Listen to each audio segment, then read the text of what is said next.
আরেকটা আমি হাদিস আপনাদেরকে স্পষ্টভাবে বলি, আমি জিলহজ মাসে বলছিলাম এই হাদিসটা আমরা ফলো করি না, লক্ষ্য করি না। হাদিসের মধ্যে সহিহ হাদিস, আল্লাহর হাবিব বলছেন, সালাতুন ফি জামানিল্লাহি আযজা ওয়া জাল, তিন ব্যক্তি আল্লাহর জিম্মায় থাকে। কয় ব্যক্তি থাকে? তিন ব্যক্তি আল্লাহর জিম্মায় থাকে। এক নাম্বার, খারাজা রাজুলুন মিন বাইতিহি ইলা মসজিদিন মিন মাসাজিদিল্লাহ। এক নাম্বার, ওই ব্যক্তি, যে ব্যক্তি তার ঘর থেকে মসজিদের উদ্দেশ্যে বের হয়, ওই বান্দা আল্লাহর জিম্মায় থাকে।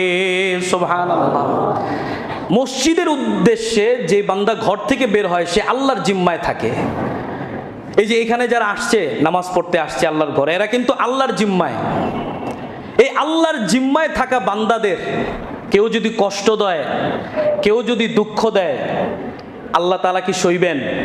কারণ এদেরকে তো আল্লাহ তাআলা বেষ্টন করে আছেন। আল্লাহ তাআলা তাদেরকে সব বিষয় থেকে আল্লাহ তাআলা তাদেরকে কেমন যেন জিম্মাদারি তাদের মধ্যে প্রয়োগ করেছেন। আল্লাহ তাআলার জিম্মায় তারা আছে। এবার আপনি যারা চলে আসছে আল্লাহর জিম্মায় আছে, এই আল্লাহর জিম্মায় থাকা বান্দাদেরকে আপনি পরে আসলেন নামাজে, আইসা এবার আপনি তাদের উপর দিয়া সামনে যাওয়ার চেষ্টা করলেন, লাথি দিলেন, ঘাড় টপকায়া সামনে আসার চেষ্টা করলেন, তাদেরকে মাথা চাপায়া দিয়া মানে কষ্ট দিলেন। এটা কোনোভাবেই ঠিক না, নাজায়েজ কাজ। আল্লাহর জিম্মায় থাকা বান্দাদের আপনি কষ্ট দিচ্ছেন, আল্লাহ তাআলা আপনাকে অবশ্যই এর জন্য গুনাহ দিবেন। কোনোভাবে এটা ছাড় নাই।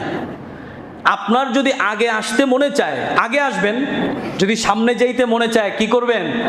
আগে আসবেন। আগে আসলে আপনাকে কেউ বাধা দিবেন, আপনি সামনে আইসা বসেন।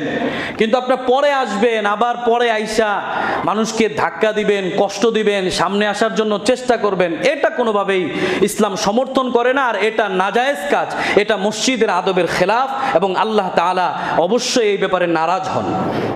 এই কাজটা কেউ করবেন না, করবেন না। এটা নিষিদ্ধ কাজ, কেউ এই কাজটা করবেন না। যারা পরে আসবেন, যদি আপনি পরে আসেন, দূরে থাকেন, দূরেই বসবেন, সামনে আসার চেষ্টা করবেন না, দূরেই বসে যাবেন। আর যদি খালি থাকে তাহলে আস্তে ধীরে আসার চেষ্টা করবেন, আপনার দ্বারা যেন কোনো ভাই কষ্ট না পায়। 2 নাম্বার, আল্লাহর জিম্মায় আর দুইজন থাকে। 2 নাম্বার, আল্লাহর জিম্মায় থাকে খরজা গাজিয়ান ফি সাবিলিল্লাহ, ওই বান্দা যে আল্লাহর রাস্তায় জিহাদে বের হয়। 3 নাম্বার, খরজা হাজ্জান, ওই বান্দা যে আল্লাহর ঘরে হজের জন্য বের হয়। যে বান্দা কি হজে বের হইছে, হজে যাইতেছে, সেও কি আল্লাহর জিম্মায় থাকে। তাহলে আজকে আমরা কোরআন এবং হাদিসের আলোকে মসজিদের আদব সম্পর্কে, ফজিলত সম্পর্কে কিছু আলোচনা শুনলাম। অনেকগুলো আদব বাকি, আমাদের এই আদবগুলো শেষ করা হয়তো সম্ভব হবে না।